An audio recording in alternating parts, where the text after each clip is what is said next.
What is going on, everybody? So today I'm taking you guys to a little Nano aquarium, 20 gallons, innovative marine tank that we've been servicing for about 2 years, and it looks amazing. And I wanted to kind of go over what's in the aquarium. But first, we're gonna go back to my house and I'm gonna share with you guys my 20 gallon hang on the back filter planted saltwater aquarium and give you an update on that. I got some cool things going on in there, so check it out. All right, so I want to give a little update on my planted saltwater aquarium. I got my curious wormfish out and about, probably because I'm about to feed and he can sense it. Got my mask goby right there, and then if you look underneath, you can see my little goby in the hole, which is decorated with a bunch of empty clamshells. Everything in the tank is looking pretty good. All the corals are doing really well, given the fact that this is powered by a cheap little Night Crew light. It was like 40 bucks. Yeah, for the most part, everything looks great. As far as coral, new additions would be this little frag right there, that little blue frag of sponge, which is probably about tripled since I got it. And the addition of this green cabbage coral, which is the same coral as this right here. Once it attaches to some sand, I can go ahead and I can frag that, I can glue that up to an area.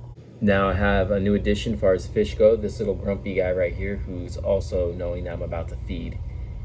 So all small fish in here.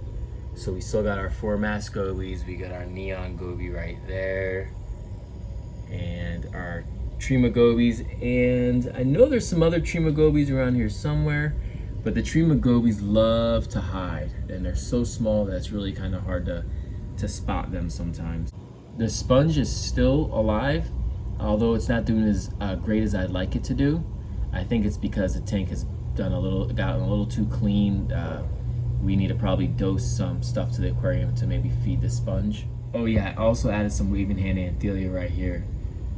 I'm hoping that can take off, but it's been in here for about 3 weeks now, and it hasn't really encrusted like I'd want to. Just a little bit has kind of done well, so I'd like to see that really take off, because I think that'd be really cool in this aquarium and add a little bit more to the tank, a little bit more that's going on. But I'm gonna go ahead and feed some live brine right now because everybody's anxious, everybody's out, and everybody is waiting for it. Everybody's going nuts. They love this live brine. I tried to feed live brine at least 3 times a week. See, the curious worm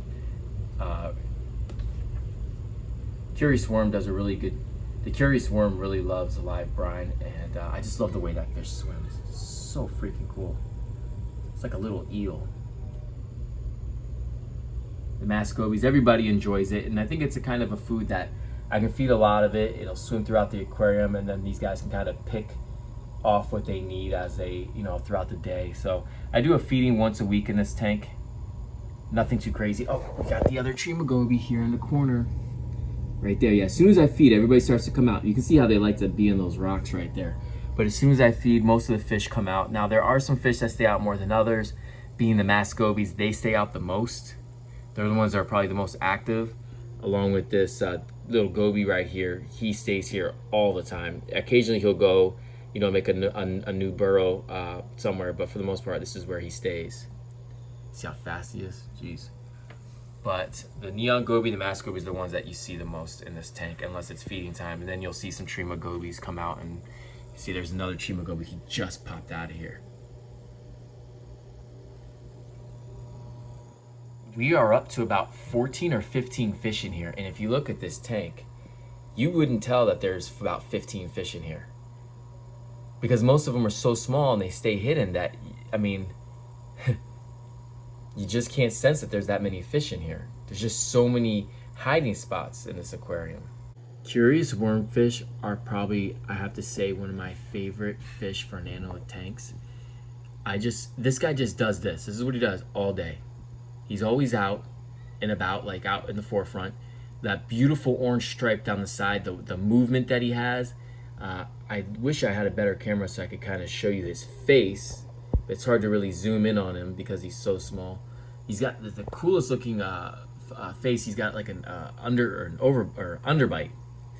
He has an underbite, which is kind of cool, but like There is no fish in the saltwater hobby that looks like this, that can fit in a nano aquarium. Like, this is such a unique looking fish. I know there's engineered gobies, but they kind of hide and they're not as active as this curious wormfish. This highly recommend 10 out of 10 curious wormfish if you have a nano aquarium, for sure. If you don't have anything too aggressive, these guys are for sure it. Now that's the update on this little planted nano aquarium, 20 gallons.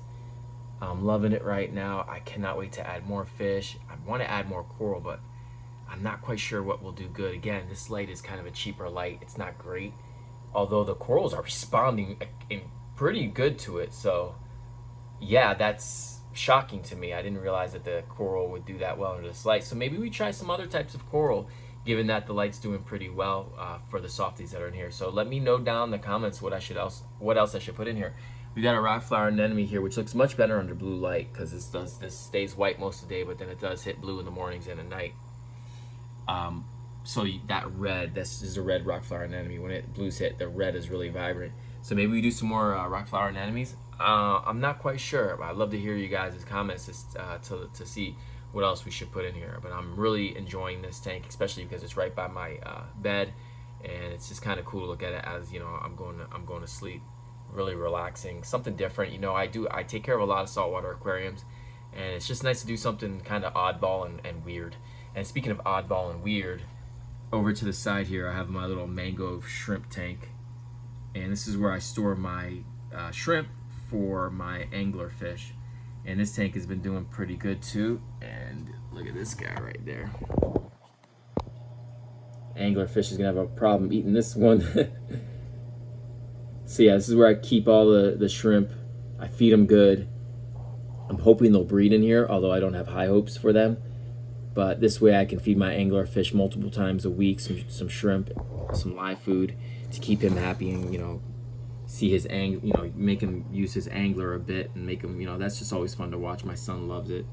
I'm really feeling this tank too, because I'm loving the mangrove aspect to it, and it's kind of a little natural tank too. So this is my holding tank for shrimp, and I'm really, you know, I wanted it to look kind of nice. And you can see what I mean by small fish in this tank. You see right there's a little head of a Trima goby popping out. So there's 4 of these guys in here. It's hard to see unless when it's time for feeding, you can kind of spot them. But the red ones, these guys, they stay out all the time. The other ones definitely hide a lot more.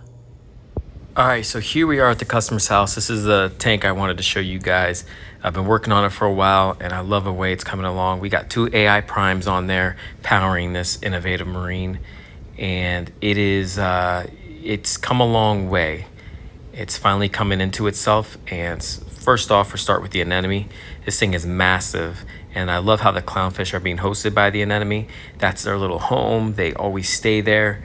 And I love that relationship, but it's kind of clears all this room out because the anemone owns that whole spot. So there's not many room for corals.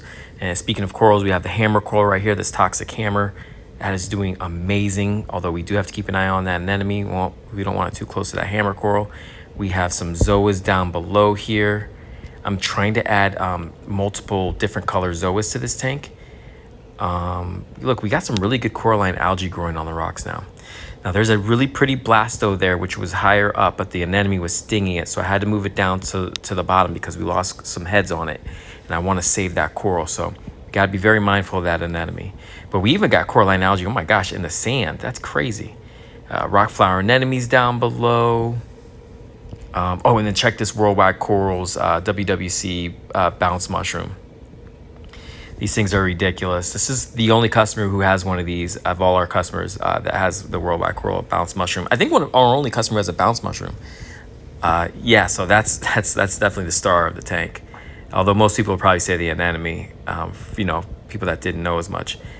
Another hammer coral over here. This hammer coral was actually higher up, but it got stung by the anemone. So we moved it slightly lower, and it's starting to come back. But again, you know, got to keep an eye on that anemone. Coralline algae growing on the power heads. Now this tank is really starting to mature. Got some more zoas back there. I want to add, like I said, I want to add a lot more zoas. I want to like cover the bottom with just nothing but zoas. And this is right here, this hammer coral is a recent addition. That's a bright, it's hard to show up on camera, but it's actually a bright yellow, not a green. I know it looks green here on the camera, but in person it's yellow.